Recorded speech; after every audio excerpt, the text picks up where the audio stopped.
Penuntun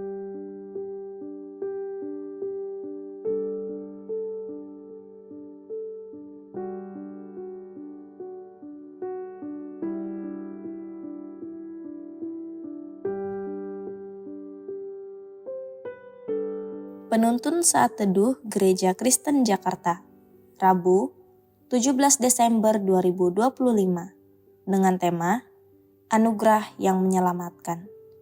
Terdapat di dalam Lukas pasal 7, ayat 36-50 berbunyi demikian.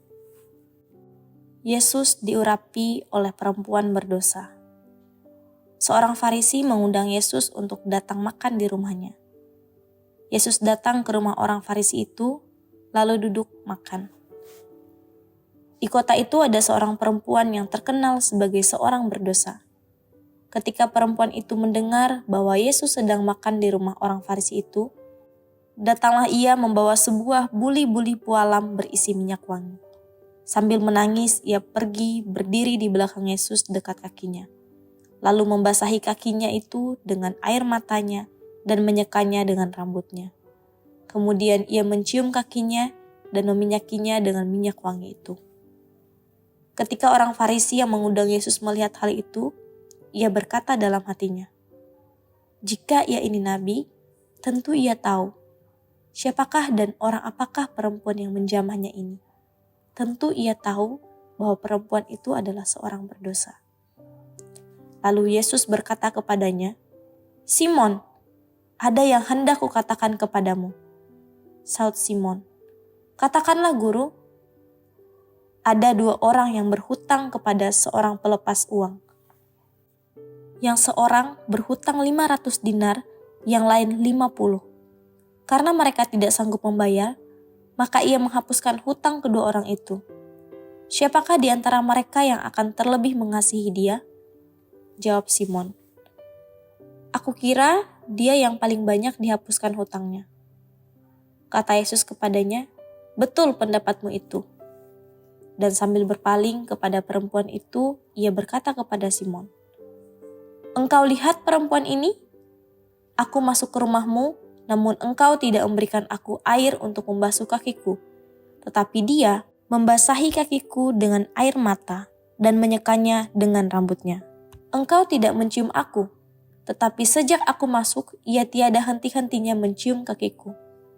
Engkau tidak meminyaki kepalaku dengan minyak, tetapi dia meminyaki kakiku dengan minyak wangi. Sebab itu aku berkata kepadamu, dosanya yang banyak itu telah diampuni, sebab ia telah banyak berbuat kasih. Tetapi orang yang sedikit diampuni, sedikit juga ia berbuat kasih." Lalu ia berkata kepada perempuan itu, "Dosamu telah diampuni." Dan mereka yang duduk makan bersama dia berpikir dalam hati mereka, "Siapakah ia ini, sehingga ia dapat mengampuni dosa?" Tetapi Yesus berkata kepada perempuan itu, "Imanmu telah menyelamatkan engkau. Pergilah dengan selamat." Di era digital saat ini, istilah cancel culture muncul ketika seseorang dihakimi dan dihapuskan karena kesalahan yang pernah mereka lakukan, baik dalam ucapan maupun tindakan. Mereka dijauhi dan dianggap tidak layak menerima pengampunan atau kesempatan kedua. Situasi ini memperlihatkan bagaimana dunia cepat menghakimi, namun Yesus menawarkan jalan pengampunan dan keselamatan bagi yang berdosa. Nas hari ini menceritakan seorang perempuan yang dikenal sebagai orang berdosa datang dan mengurapi Yesus saat sedang makan di rumah Simon, seorang Farisi. Dalam budaya Yahudi, perempuan ini dianggap najis dan tidak layak berada di tengah orang saleh. Namun dengan penuh keberanian, ia membasuh kaki Yesus dengan air mata dan menyekanya dengan rambut dan meminyakinya dengan minyak wangi sebagai ungkapan penyesalan dan kasih tulus. Tindakannya menunjukkan pengakuan bahwa hanya Yesus yang dapat mengampuni dan menyelamatkan. Sementara orang-orang menghakimi dan melihat aibnya, Yesus melihat iman dan kerinduannya akan keselamatan. Yesus berkata, "Dosamu telah diampuni, imanmu telah menyelamatkan engkau, pergilah dengan selamat."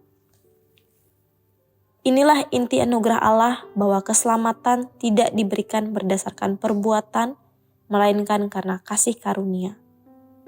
Anugerah Allah mengangkat yang jatuh, memulihkan yang hancur, dan memberi kesempatan baru untuk hidup dalam damai dan pengampunan.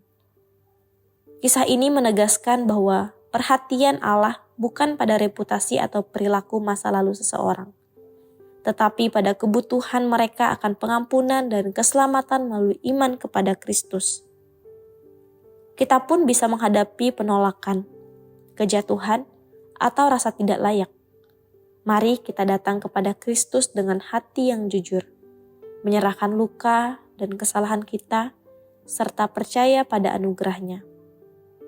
Pada masa Advent ini, kita diingatkan bahwa kedatangan Kristus adalah wujud terbesar anugerah-Nya, yang menyelamatkan orang berdosa, memulihkan hati yang remuk, dan menuntun kita menuju damai sejati. Anugerah-Nya bukan karena kita layak, tetapi karena kasih-Nya yang besar. Marilah kita menyambutnya dengan iman, syukur, dan hidup dalam keselamatan yang hanya dapat diberikan oleh Kristus. Keselamatan sepenuhnya karena anugerah. Itu adalah kasih karunia Allah yang bebas dan tidak layak diterima. Diberikan kepada mereka yang percaya kepada Kristus.